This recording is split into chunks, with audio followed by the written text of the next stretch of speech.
This is Joseph Mendoes with another video for virtualsheetmusic.com. I first of all probably have to start with some sort of apology. I'm not sure if it's showing up on the video or not, but that the lighting is a little bit darker than it normally is. There's actually a very large wildfire that is not threatening our home or anything, but it's quite close. And the smoke is pretty much covering almost the entire sky. So it's a little darker than normal. So I hope all of you will still be able to see me and understand the visuals. But anyway, today I'd like to talk just a little bit about the Sautille stroke. I had a specific request from a comment that someone left on a different video about that stroke. Now what the stroke is first of all we have to distinguish between Sautille and spiccato. Spiccato is a very kind of clear off the string stroke, and usually it's quite a bit slower than Sautille. So for example, a spiccato stroke would be like that. I think the fastest that we can do spiccato, I hope you can see on the video there that the bow is coming clearly off the string. That's one of the features of spiccato, and that's what makes it different than Sautille. Sautille is also generally a much faster stroke. Not much faster, but definitely faster. And it's where the bow itself is actually the thing that's kind of jumping. The hair stays in contact with the string. And you can kind of see that after a little bit amount of time, you start to hear a little bit of a bounce in the stroke. And that's the feature of Sautille. Now, the difference between the two is big. I'm going to focus just on Sautille right now, though. So to get the Sautille stroke, there's lots of things that need to be happening correctly. And that's, I think, why a lot of people struggle with this stroke. First of all, you cannot be stiff or locked up, really, in your right hand to do a good Sautille. If you're very stiff and locked up, then you'll never get that bow to, you can play fast, but you'll never get the bow to jump in that way. It'll always be a little bit more of a scrub, like a really fast, super fast détaché, instead of that true Sautille kind of sound. So a lot of it then has to do with you know how free you are here. You need to get really free here. Now how to get free there, it's difficult because you really have to make sure that the ratio between strength and flexibility in your bow hold is correct. That's the first thing that you have to check. If you're squeezing the bow too tight or actually holding it too loose, it's somewhere between that you want to get.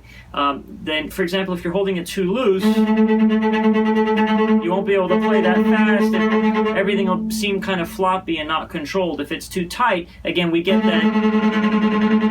that kind of scrub, really fast martelet. Détaché. We don't really get the Sautille, that bouncing of the stick itself.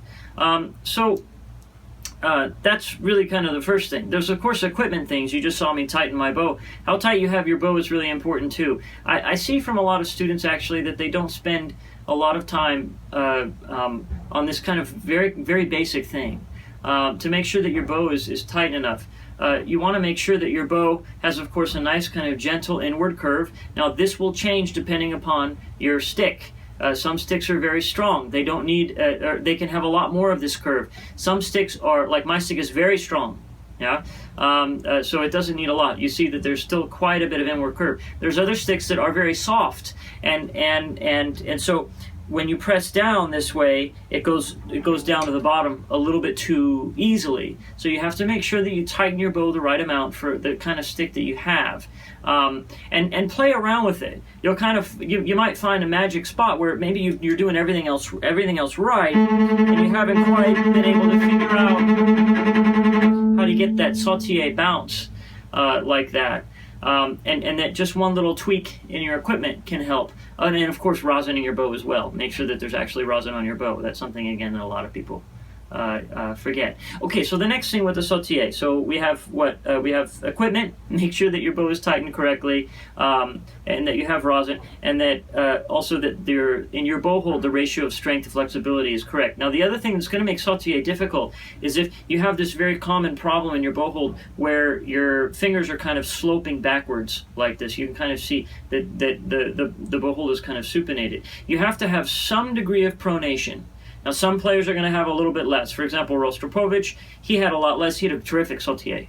But still, there was still a little bit, at least a little bit of pronation, okay? With other players such as Emmanuel Foreman, you can see him in old videos, he was very pronated on the stick. Again, another player with a fabulous Sautille. That's the thing that all the players have in common, is that they all have a little bit, to some degrees. For example, Pierre Fournier is another one where there's not a lot of pronation, but there's a little bit. I myself, I'm a little bit more pronated, probably. But you need some of that. Now, what that does is it makes sure that you're able to transfer power into the stick and then into the string correctly. If you can't do that, Sautille is going to be very, very, very difficult. So that's another part to the Sautille. Now, you can probably see all the motion that's happening here as well. That there's a lot of finger motion, there's wrist motion, everything has to be able to move here. And again, I know it looks like I'm very loose, but that's actually not what's going on. I'm not tight either, but I really feel like I'm actively controlling each stroke here and each note. The other thing is you have to be really aware of where the bow is on the string, because that's going to change the responsiveness. So, for example, you know, all the way up here, the string is much softer than it is all the way up here. You can just kind of put your finger and just kind of press down and just kind of feel the difference. So that difference exists from here to here as well. So you really want to make sure that you're finding the right spot so that Sautille really bounces like that. Now, as far as good pieces to study, there's quite a few. If I remember correctly, I can't remember which one it is, unfortunately, but there is there's a Dotsauer.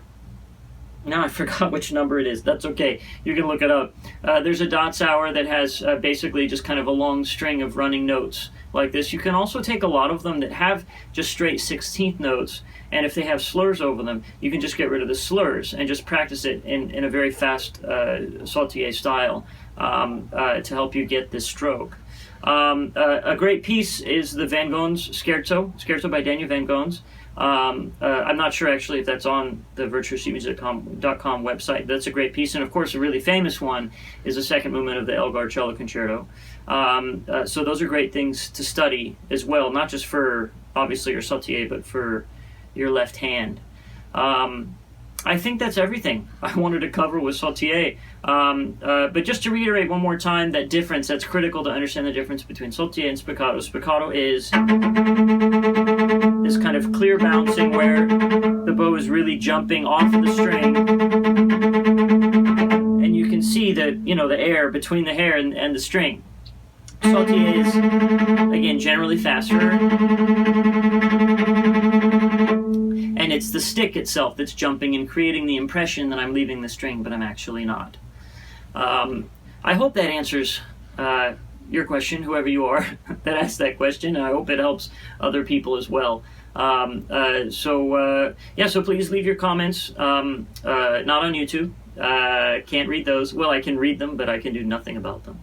But I can definitely do a lot about the ones on the virtuosesheetmusic.com website. Just a reminder, I am offering online cello lessons through my new website, Cello Junkie, cellojunkie.com. So if you can just visit that website and send me a little message there.